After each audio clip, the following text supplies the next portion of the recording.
On parle beaucoup, dans le monde du développement personnel, de devenir la meilleure version de soi-même, tel un Superman ou une Wonder Woman en devenir.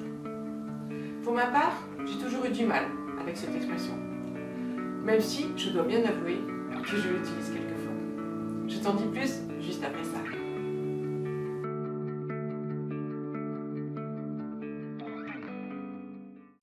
Je suis Barbara B.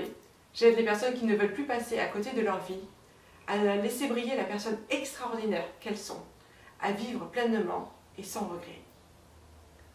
Aujourd'hui, j'ai décidé de te parler d'une expression qui fait fureur dans le monde du développement personnel, à savoir devenir la meilleure version de soi-même. Je ne sais pas pour toi, mais pour ma part, lorsque j'entends cette expression devenir la meilleure version de soi-même, je ressens assez rapidement un sentiment d'infériorité. Comme si je n'étais pas assez. Comme si je devais me transformer en quelqu'un d'autre. Une Wonder Woman au pouvoir exceptionnel. Comme si je devais travailler dur et lutter contre ma nature même pour enfin atteindre le Saint Graal, à savoir devenir la meilleure version de moi-même. Une version où je serai plus grande. Une version où je serai bien meilleure. Et pourtant, à mes yeux, je n'ai pas à devenir une meilleure version de moi-même. J'ai juste à être. La meilleure version de soi-même, elle est déjà là, en chacun de nous. Et tout ce que nous avons à faire, c'est nous autoriser à la laisser briller. Et pour ça, il faut se libérer de tous les obstacles qui nous encombrent et qui nous empêchent de voir à quel point nous sommes tous déjà grands, à quel point tout est déjà là. Ce n'est donc pas un processus de transformation, mais un processus de libération. Je te propose de prendre quelques instants pour approfondir ce point parce qu'il est essentiel. Tout est déjà là. La meilleure version de nous-mêmes, elle est déjà là, en chacun de nous. Cachée sous des couches d'obstacles, ok, mais à notre disposition.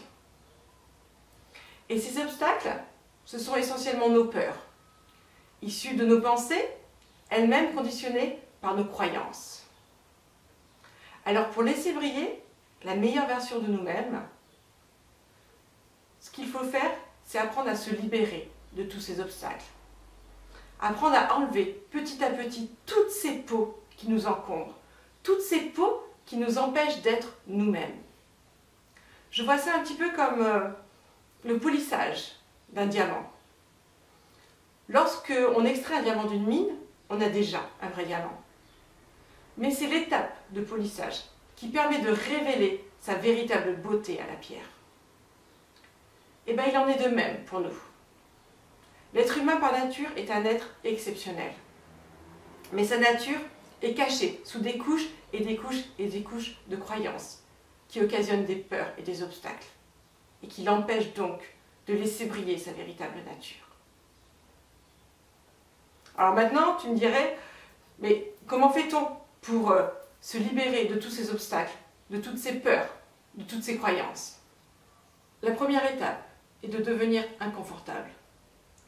Sortir de sa zone de confort est un moyen génial pour réussir à laisser surgir toutes ces peurs tapies au fond de nous.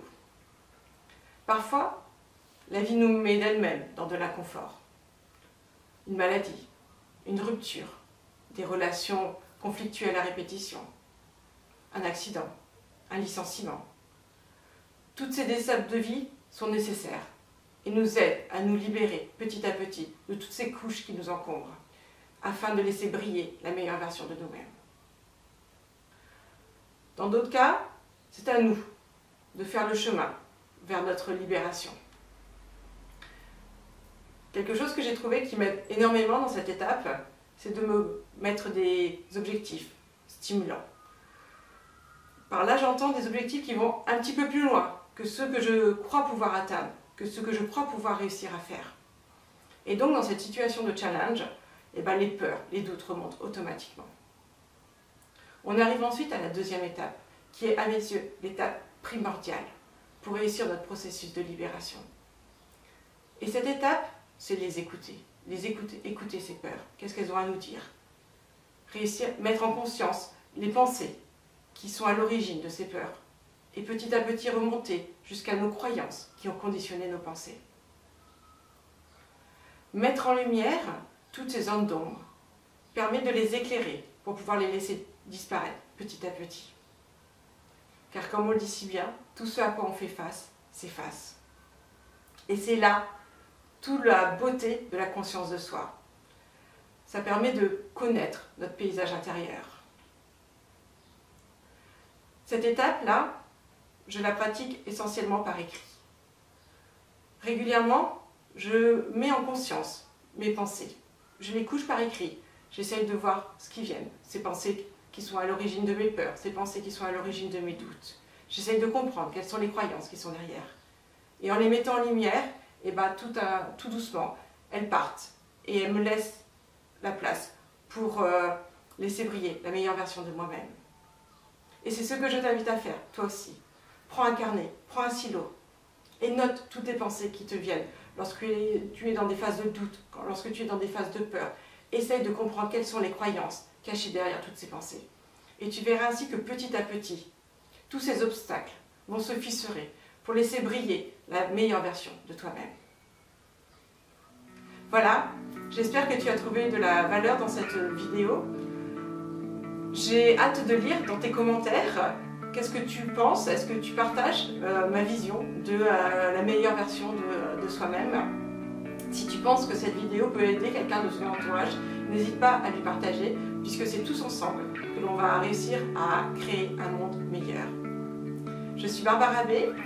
D'ici notre prochaine communication, je t'invite à savourer pleinement et en conscience ton quotidien. Au revoir.